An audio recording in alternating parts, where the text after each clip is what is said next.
साथियों भी मैं भादरा हिसार बस स्टैंड पर हूँ और मैं देखो गाड़ी पुलिस सारा दिखा है वहाँ देखा कहेंगे तो गौर करो तो मेरी गाड़ी के पीछे नंबर लिख रखे हैं। लिखने को एक बहुत बड़ा कारण है, मतलब आप चालान से बच सकते हैं इस नंबर की वजह से। तो साथियों नंबर लिखवाने को क्या फायदा है मैं थाना बताने ला रही हूँ। ये जैसे मैंने नंबर लिखवा रखे हैं अपने शीशे के पीछे, कई साथी हो सकती है कि इसको ये बोले कि बड़े नंबर है हम तो छोटे लिखवाएंगे, वो आपकी एज इट इज चॉइस है। लेकिन मैं बताना ये चाहता हूँ कि अगर कोई भी पुलिस वाला, अगर आप नॉन पार्किंग में गाड़ी खड़ी कर देते हो तो हो सकता है कि कोई पुलिस वाला सॉफ्ट हो, मोस्ट ऑफली हमारे भादरा के पुलिस वाले हैं, वो आपको कॉल करेंगे। सबसे पहले वो आपकी गाड़ी के चारों तरफ एक राउंड लगाएंगे, जिस तरह से कोई भैंस के चारों तरफ कोई व्यापारी जो है उसकी कंडीशन चेक करने के लिए राउंड लगाता है ना, तो वैसे राउंड लगाएंगे। वो देखेंगे कि ये गाड़ी पहचान किसकी है, कोई जानकार आदमी या फिर जिसको हम जानते हो वो गाड़ी भूलवश खड़ी कर गया हो,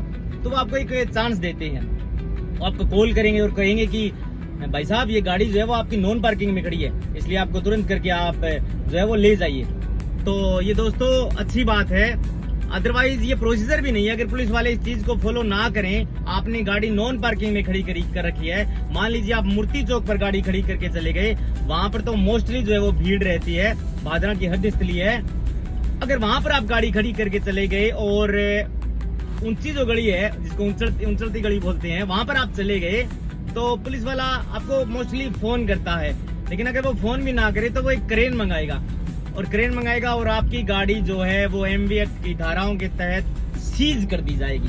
उसके बाद में आपको पुलिस वालों के चक्कर काटने पड़ेंगे, आपको जो है फिर कोर्ट में जाना पड़ेगा तमाम कागज लेकर के, आपको वकील साहब नियुक्त करना पड़ेगा, वकील साहब की फीस देनी पड़ेगी, आपको जो है मजिस्ट्रेट के समक्ष गिल्टी फील करनी होगी और आपको जो है जुर्माने से भी हाथ धोना पड़ सकता है, भारी जुर्माने से। इसलिए ध्यान रखें, नॉन पार्किंग में अगर आप गाड़ी कभी भूलवश खड़ी भी कर दे, हो भी जाए, तो पुलिस वाले, मोस्ट ऑफ द पुलिस वाले जो होते हैं वो आपको कॉल करते हैं। आपकी गाड़ी के पीछे देखेंगे कि शीशे के ऊपर आपके नंबर अंकित है या नहीं। तो ये काफी सुविधाजनक बात है पुलिस वालों के लिए।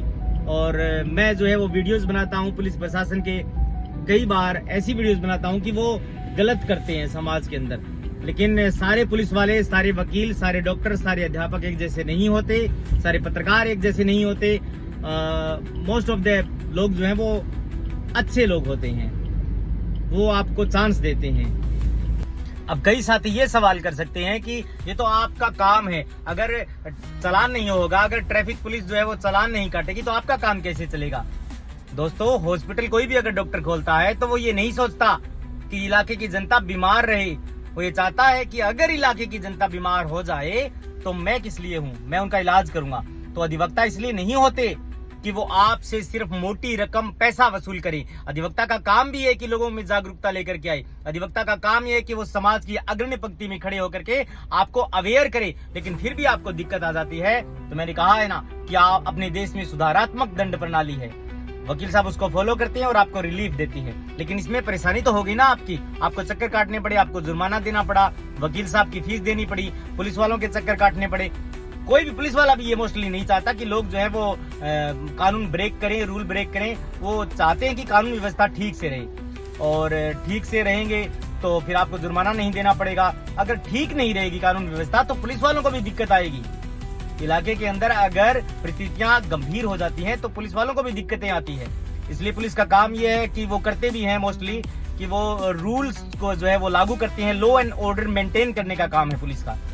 तो वकील भी यही चाहता है, डॉक्टर भी यही चाहता है कि सब ठीक रहे। लेकिन कोई भी दिक्कत आए तो पुलिस, वकील, डॉक्टर ये सब हैं अपनी अपनी जगह अपना काम जो है वो निभाने के लिए। इसलिए अगर आपको चालान से बचना है तो आप अपने शीशे के पीछे छोटे अक्षरों में नाम अंकित करवा लीजिए, नंबर अंकित करवा लीजिए, अपना मोबाइल नंबर। और बेहद ध्यान रखने वाली बात है, काफी लोग ये भी कहते हैं कि आप तो बुरे लोगों की भी जमानत कराते हो, आप जो है वो नशेड़ी लोगों की, आप जो है वो क्रिमिनल लोगों की जमानत करवाते हो। हम नहीं चाहते कि समाज के अंदर नशा फैले, हम नहीं चाहते समाज के अंदर क्राइम हो। अगर समाज के अंदर क्राइम होगा तो उसको हमें भी भुगतना पड़ेगा। अगर चोरियां बढ़ेंगी तो हो सकता है हमारे घर में भी चोरियां आ जाए, अगर चिट्टा बढ़ेगा तो हो सकता है हमारे घर का भी कोई व्यक्ति चिट्टा लेने लग जाए। लेकिन दोस्तों अगर अपने घर का भी कोई व्यक्ति मर्डर कर देता है तो सुधारात्मक दंड प्रणाली ये कहती है कि उसको रिलीफ दी जाए। हम जो है वो रिलीफ देने के लिए हैं, क्लाइंट के हितों की रक्षा करने के लिए हैं। इसलिए समझ जाएं, आप अवेयर रहें ताकि आपको जुर्माना नहीं देना पड़े। थैंक यू दोस्तों।